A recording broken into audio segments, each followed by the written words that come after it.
여러분 혹시 요리하는 걸 좋아하십니까? 어떤 음식을 요리할 땐 한 가지 재료가 아닌 많은 재료들이 어우러져 맛을 내게 됩니다. 예를 들어 아무리 돼지고기가 맛있어도 생으로 먹긴 어렵죠. 그래서 고기를 구울 기름, 또 냄새를 없애줄 향신료, 맛을 더해줄 채소와 소스들이 들어가야 맛있는 음식이 됩니다.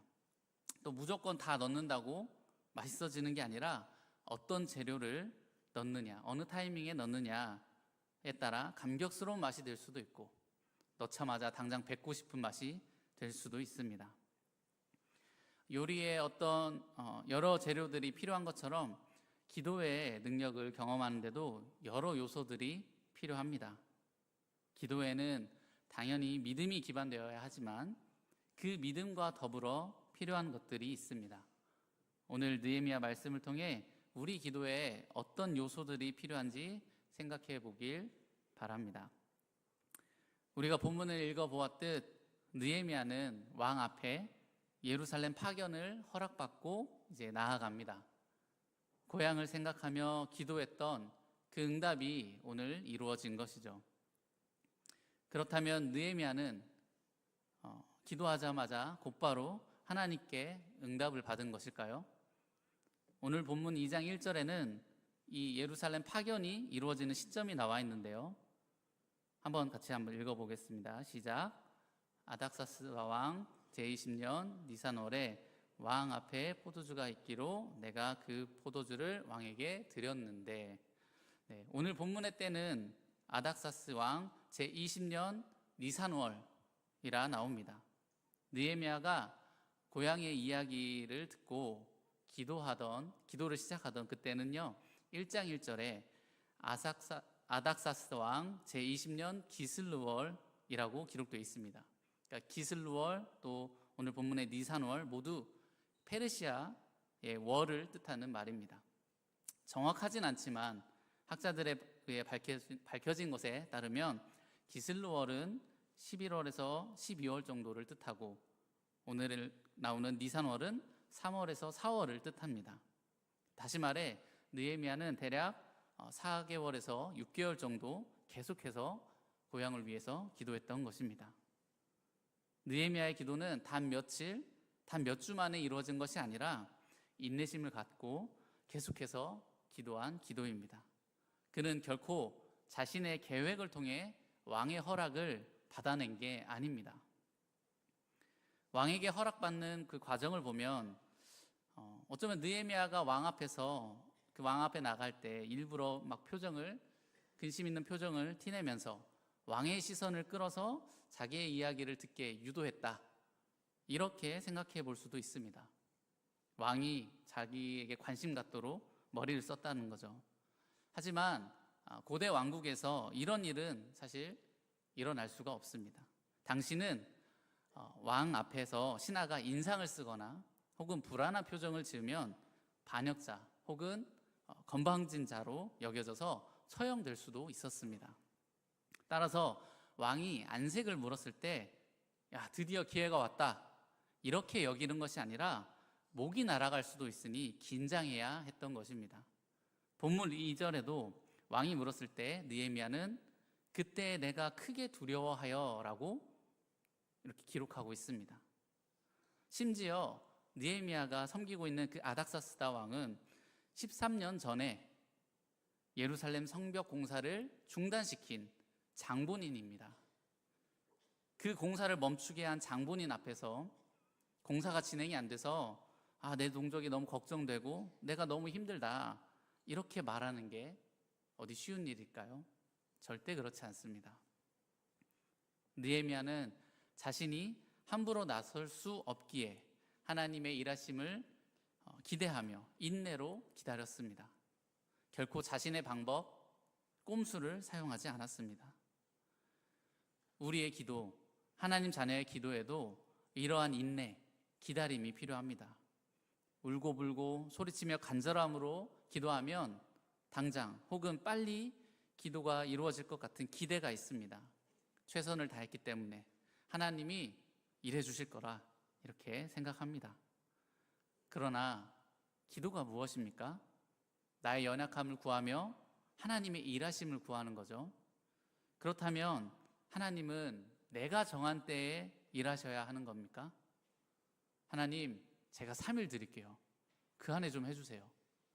좋아요. 좀 더 길게 잡아서 한 달 안에는 좀 제발 해결해 주세요. 이럴 수 있는 것입니까? 그럴 수 없겠죠. 응답의 권한은 전적으로 하나님께 있으며 일하시더라도 완전하신 하나님의 때가 있는 것입니다. 따라서 기도에는 뜨겁고 간절한 그 마음도 필요하지만 동시에 차분히 인내하며 하나님의 때를 기다리는 모습도 필요한 것입니다. 서론에 잠깐 언급했던 요리를 다시 한번 생각해 보면 요리에도 시간이 필요합니다. 아무리 배가 고프다 해도 요리가 완성될 시간까지 기다릴 줄 알아야 합니다. 시간이 되지 않았는데 급한 마음에 뚜껑을 열어버린다든지 불을 꺼버린다든지 하면 맛있는 요리를 먹지 못하겠죠. 때에 따라서는 덜 익은 요리로 병원 신세를 지는 더 심각한 일이 발생하기도 합니다. 기도도 마찬가지입니다. 전능하신 하나님, 모든 것을 아시는 하나님께서 우리의 기도의 가장 좋은 때와 가장 좋은 방법을 알고 계십니다.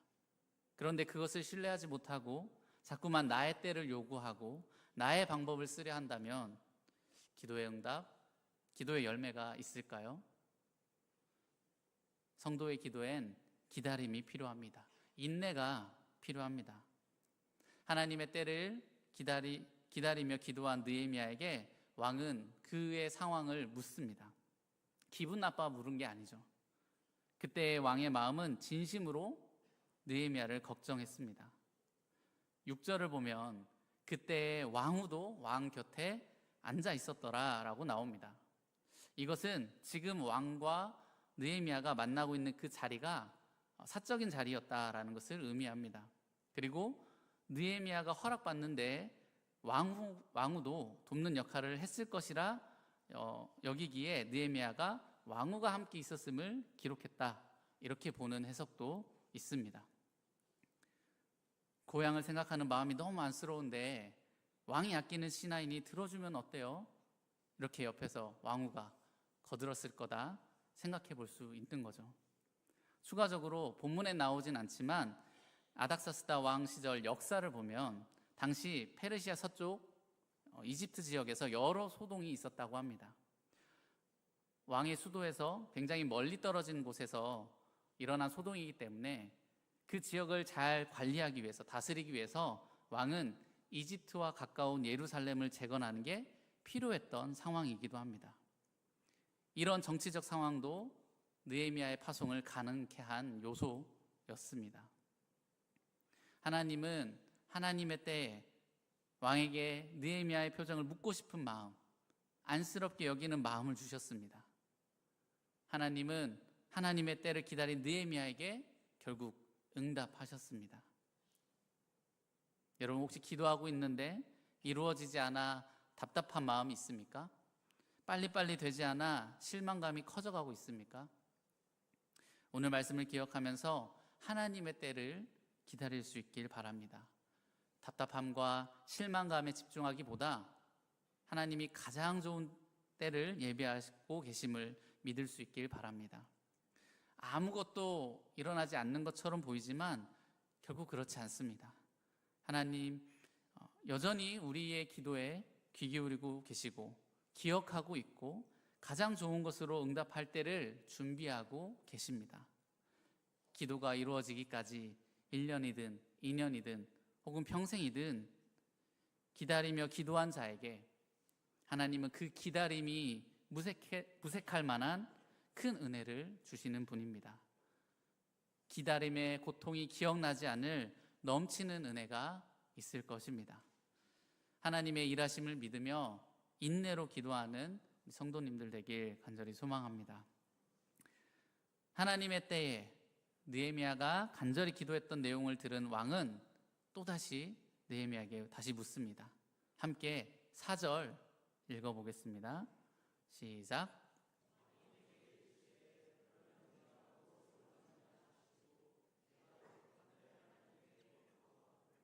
아닥사스다 왕은 느헤미야에게 무엇을 원하느냐 되묻습니다. 하나님께서 왕의 마음을 움직이사 느헤미야의 필요를 채워주려 하는 거죠. 이에 느헤미야는 그러니까 잠시 속으로 기도한 뒤 왕에게 필요한 것들을 요구합니다. 우리 같이 7절, 8절 읽어보겠습니다. 시작.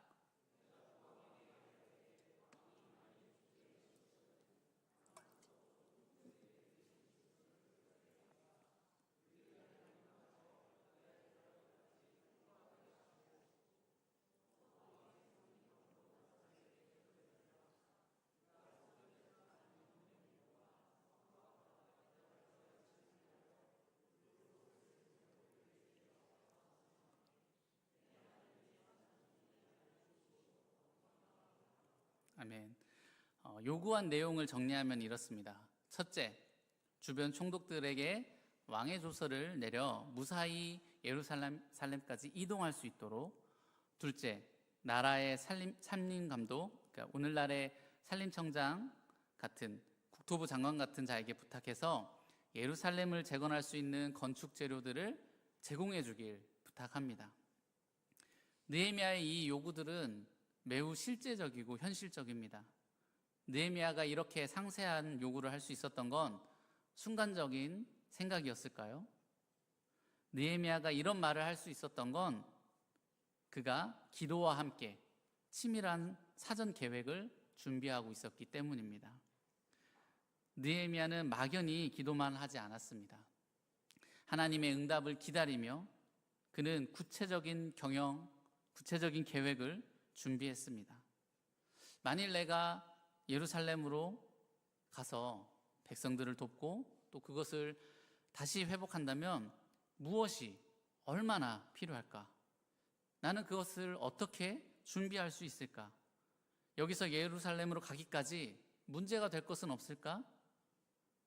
느헤미야는 하나님의 응답이 이루어질 것을 믿으며 기다리며 기회가 왔을 때 어떻게 반응할지 지혜롭게 대비하고 있었습니다. 이렇듯 기다리며 기도하는 자에게 필요한 것이 바로 또 지혜입니다. 하나님께서 기도에 응답하시고 기회를 주실 때 그 기회를 잘 살릴 수 있도록, 은혜를 놓치지 않도록 지혜로운 준비가 필요한 것입니다. 이런 예를 들 수 있을 것 같습니다. 하나님, 저를 좀 사용해 주세요. 하나님께 쓰임 받고 싶습니다. 이런 기도들 많이 하죠.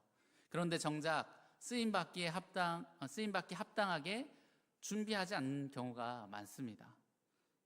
하나님 앞에 사명을 감당하고자 한다면 성실하게 준비해야 하는데 응답받으면 그때 하겠다는 것입니다. 이런 상태로 기회가 오면, 응답이 오면 잘 대처할 수 있을까요? 어렵겠죠.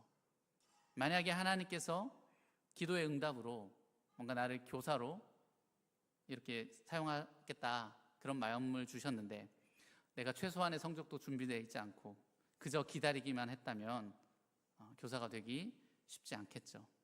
하나님께서 누군가를 하나님의 일을 하는 사역자로 부르셨는데 말씀도 전혀 알지 못하고 성도들을 섬길 만한 성품도 준비되어 있지 않다면 이 또한 좋은 결과를 기대할 수는 없을 것입니다. 간절히 기도하고 있는 것이 있다면 분명 그 기도와 관련해 내가 준비되어야 할 것들이 있습니다. 응답하실 것이다, 이루어 주실 것이다 라는 그 믿음으로 지혜롭게 준비해야 할 것들이 있습니다. 하나님께서 자신을 통해 예루살렘을 회복할 것을 믿으며 그때를 위해 내가 무엇을 해야 할까, 그 기회가 오면 나는 무엇을 말해야 할까 준비했던 그 느헤미야의 지혜가 우리 안에 있길 소망합니다. 취업하는데 스펙이 필요하다면 성실하게 공부해야 하고, 물질이 필요한 상황이라면 게으르지 말고 성실히 물질을 준비해야 합니다. 아름다운 하나님의 자녀가 되길 기도한다면 말씀을 배우고 인격도 또 사람을 대하는 것도 성숙해지는 훈련을 받아야겠죠. 가정이 화목해지길 기도하고 있다면 가정을 위한 지혜로운 헌신이 무엇이 있어야 할까 고민해야 하는 것입니다. 노력하기 싫은 게으름과 귀찮음을 하나님이 하실 거야 라는 믿음으로 둔갑하지 않고 지혜롭게 하나님 앞에 준비할 것을 준비하는 모습이 있길 바랍니다. 하나님이 여러분에게 주신 이성을 지혜롭게 활용할 줄 아는 우리 모두가 되길 소망합니다. 오늘 느헤미야 2장을 보면서 우리의 기도에 무엇이 필요한지를 살펴보았습니다. 응답받는 기도, 하나님의 놀라운 역사를 경험하는 기도에는 인내와 지혜가 필요합니다. 함께 기도하는 오늘 밤 우리의 기도에 이 인내와 지혜가 겸비되길 소망합니다. 하나님, 저에게 하나님의 때를 기다릴 힘을 주옵소서. 하나님의 놀라운 영광에 참여할 수 있는 지혜를 주옵소서. 이렇게 기도하길 원합니다.